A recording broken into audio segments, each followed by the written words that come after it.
Hi, I'm Alison from Bag Ladybird Learn to Sew.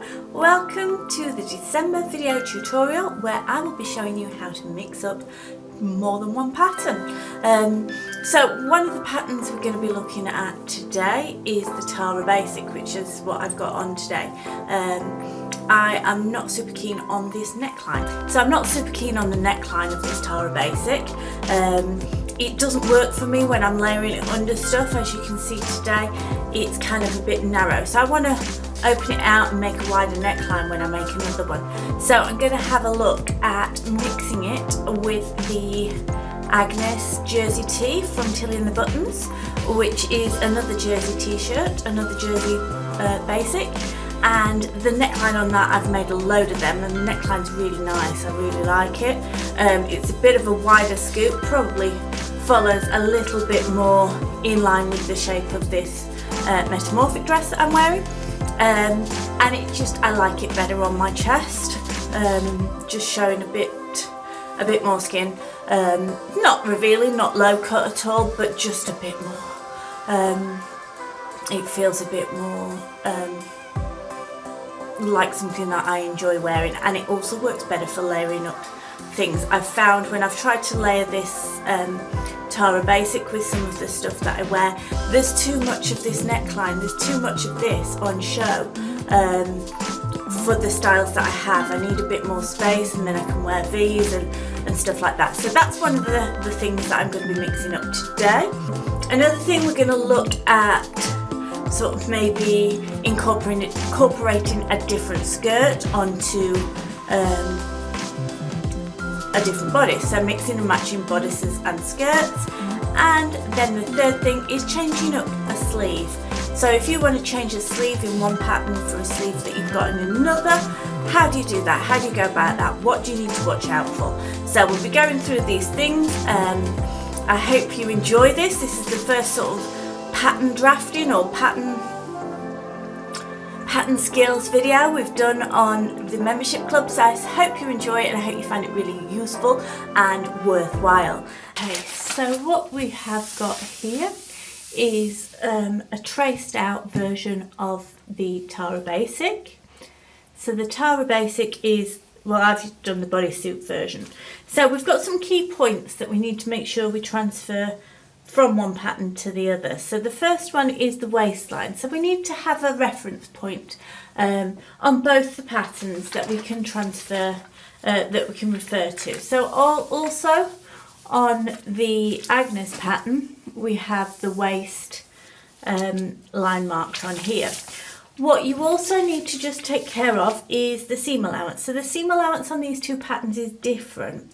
So we need to make sure we're referring back to the stitch line, not the seam allowance line. So I have drawn on here, I've drawn the 5/8 seam allowance, 1.5 centimetres, just around the neckline, because it's the neckline, we're transferring the neckline from the Tilly and the Buttons Agnes pattern to the neckline of the Tara Basic. So this is my Agnes pattern and this is the Tara Basic. So what we're going to do first of all is we're going to line up the waistline on both patterns. So they're drawn on there, so we can see that. And what we want then to happen, so I'm just going to pin this in place.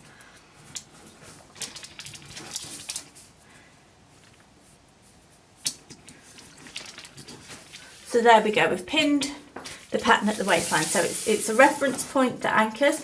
We've pinned because it's a pattern that folds along the centre front, so it's a continuous piece. We've lined that up, and what we want to happen, and what does happen here, is that the shoulder point matches.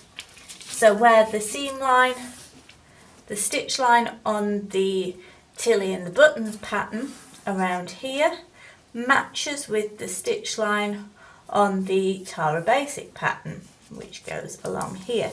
So the shoulder seams are not quite the same shape, but that doesn't matter. What matters is the seam line here.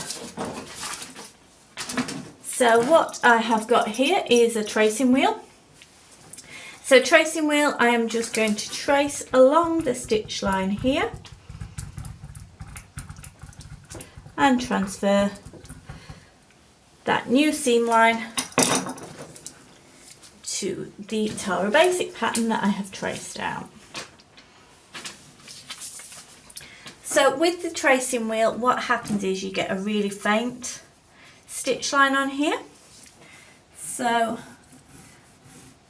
you can follow the dots of the pins from the tracing wheel, and that will give you your new stitch line. Okay, what we'll then need to do is add seam allowance onto here before we cut this out. But I'm going to do the front for you now. So here we have got the centre front of the Tara Basic. So we've got 1 centimetre seam allowance. I'll just mark that on here.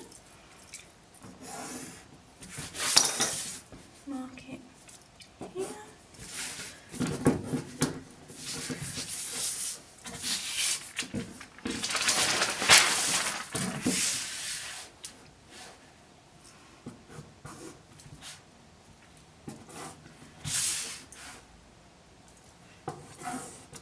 Then around the neckline curve there. So this tool I am using is called the Pattern Master, available from Morphing. I will put a link in the description box below so you can have a look at those. Really useful tools with lots of different increments. What I use all the time is my pattern ruler. It's got lots of great information on it. So now on here we are doing exactly the same. We're lining up the waistline and the centre front fold line. Now let's just line that up there. So if you can just see through the paper, you can see the seam line of the Tara Basic is just a little bit lower at this neckline here. But we want to get the same neckline, so we're just going to slide. So to get those seam lines lining up, stitch lines, I'm just going to slide this down the centre front here. So it's just a slightly different shaped shoulder on the Tara Basic. It's slightly out by less than ½ centimetre, so we don't need to worry about that excessively. So long as our centre front lines up here, we know that we are roughly in the right ballpark. So again, I'm just going to trace on this new neckline.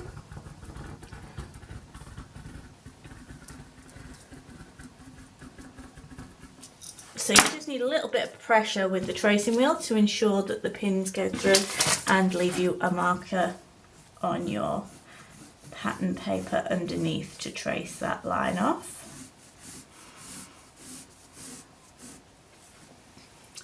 So there we go. So because the Tara Basic has got a 1 centimetre seam allowance everywhere else, I'm going to put a 1 centimetre seam allowance on here. So using the curves on the Pattern Master, we can find the curve that most closely meets the curve of the neckline and draw that neckline curve in.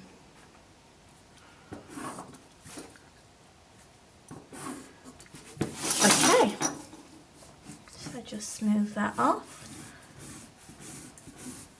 And we'll add the same 1 centimetre seam allowance to the back piece.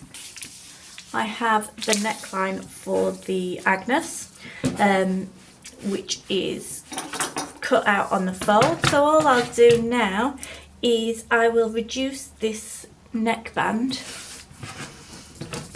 So because this neckband has a seam allowance of 5/8 or 1½ centimetres, we want it only to have a 1 centimetre seam allowance. So what I need to do, I need to take ½ centimetre off each side. Because it's a rectangle, I can just reduce this neckline by 1 centimetre. So that will make the neckband 4 centimetres wide in total.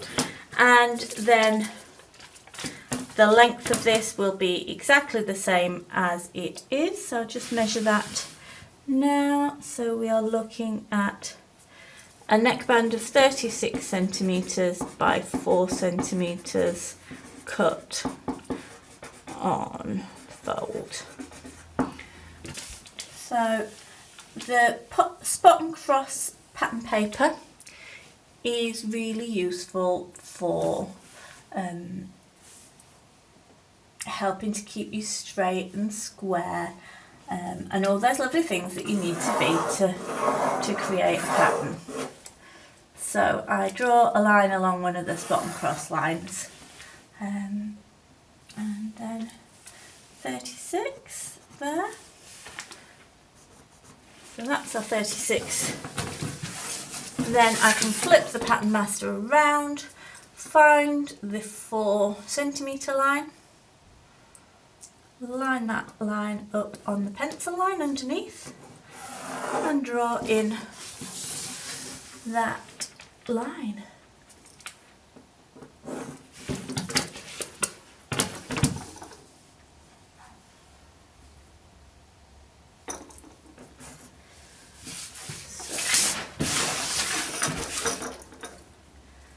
Draw the pattern markings on, and with every pattern you need to make sure you write all your information on here. So cut on fold, Tara / Agnes neckline, cut 1 on fold. And then you would write your size on it as well, so you knew if you were ever going to make it in another size, you would do that too. So we just have this neckline here just to draw in.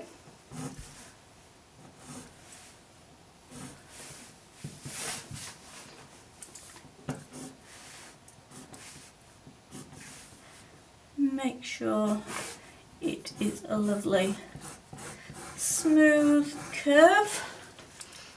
All this bit here then becomes irrelevant, but the sleeve, because we haven't altered the sleeve, would be the original Tara Basics sleeve, and the facing and crotch pieces are all the same as well. So that is how to alter the neckline from one pattern to another. Watch your seam allowances, watch your reference points, and then just go for it, get creative. Okay, so these patterns that I've been showing you today, they're all tried and tested patterns, so that I know that they fit. I've made them before, I'm happy with how they fit my body. So I would always suggest, if you haven't made it before, that you do a 12 first and check the fit, check you like how it fits, and that's for both parts. That way you'll get some more wearable pieces out of it. So I'm going to show you now another option that I made. So this is again with the Tilly and the Buttons Agnes pattern, and then I turned it into a wiggle dress using the Patterns for Pirates wiggle dress pattern. And again, they are both cut on fold. So we have lined this up and worked out where the two pieces combined. So I marked the waistline on both again, and then I have lined this up. So this would be cut as a single piece, and this is the skirt part for that. The skirt part here, and I marked this here. There's a double notch on the hip line where that would match up, and then this joins up. So it's finding the common parts, finding the bits that match up nicely. So then you would cut this as a single piece,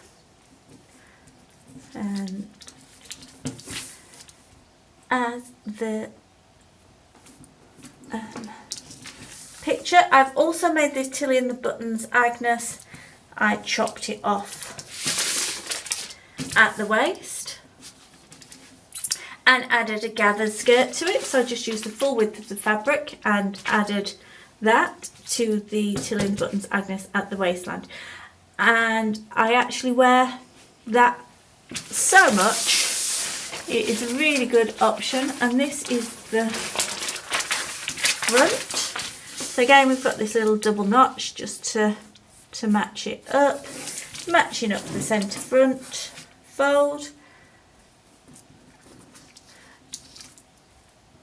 And you're combining those two patterns because you've got that curve there that fits. So I know that the waists were at the same point on this, and I just cut this little extra to create the skirt part. So now I have a pattern that I can use for a wiggle dress based on the Tilly and the Buttons Agnes bodice or top, which I absolutely love the fit of on me. So I'm playing about with that and making loads of different options.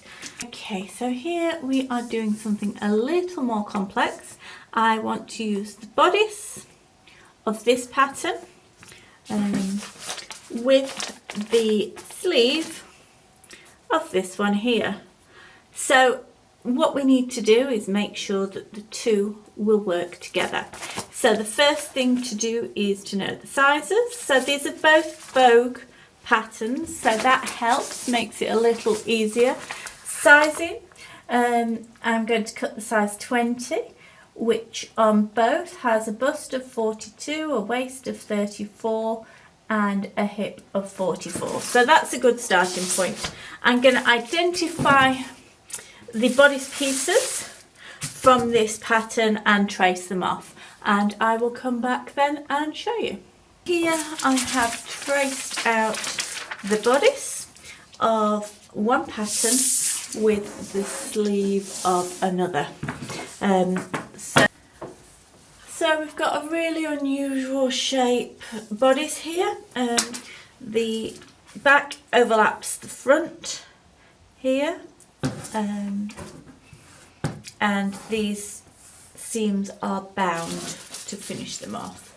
So they've only got a 1 centimetre seam allowance. I have marked the seam allowance on all the pattern pieces that we're going to be working with today, so that we can line up the seam allowance. So I'm lining up the seam allowance here, and then we want to use a tape measure to measure the armhole. So when you're measuring a curve, you want to place the tape measure vertically along the line that you are measuring. So you have to do this slowly and in segments, so you follow around the curve you want to measure. So in this case, this is the armhole, the complete armhole on this pattern. So we'll measure that at 51 centimetres.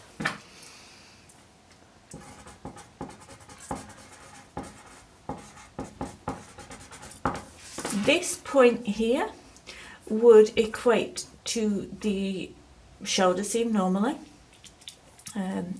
In this case, there is no shoulder seam because of the way that the pattern has been designed. So what we're going to do, we're going to measure the back armhole and we're going to measure the front armhole, and that'll help us when we take a look at the sleeve measurements as well. So measuring the front, sorry, this is the back. Measuring the back armhole, and there to there is 25.7. So back armhole 25.7, and then the front armhole .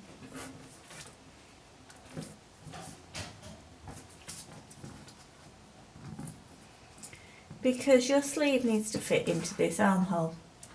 So that is 25.2.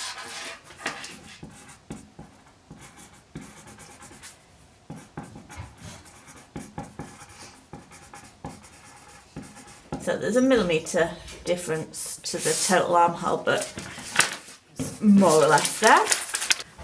So this is one of my favourite sleeve patterns. I've used this, well in fact I've used this pattern, the Vogue 9328, a couple of times. I really like the sleeve, I like how it sits. It's like a bit of a flutter sleeve. So this then is the sleeve head. So we've got a really unusual shaped sleeve. For comparison, this is a more regular shaped sleeve head, although there is quite a lot of ease around this. The top of this is a bit higher because it's a bit of a gather around the top of that sleeve, but this is a more regular shaped sleeve.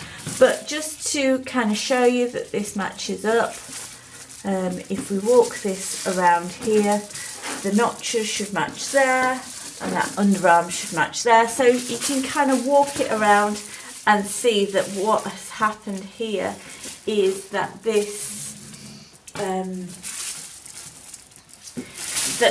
sleeve has been spread out to create this extra fullness here, to give you that effect. So what we're going to do now, again we've got that midway point marker, we've got a double notch here which indicates that's the back, and a single notch here which tells you that's the front. So we're going to measure the seam, the stitching line here.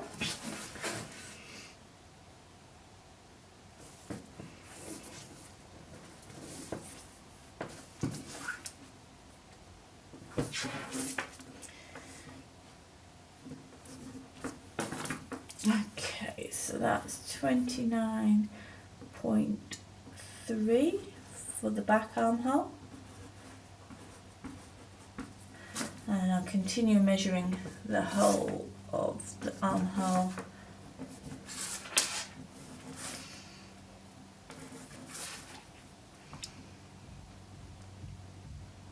So that is 59 for the entire armhole.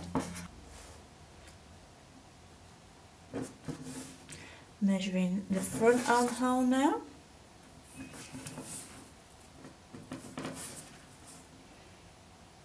And that is 29.5.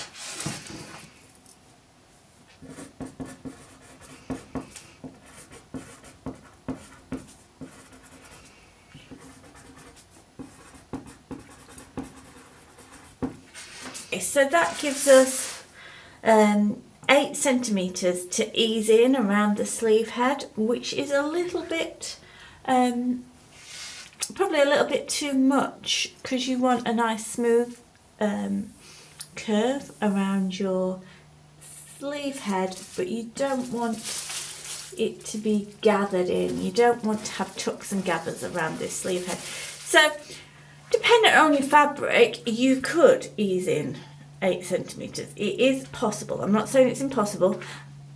I'm saying it's probably a little large for this particular armhole. So there are 2 ways we can go about this. We can either use a smaller sleeve head, or we can increase the size of the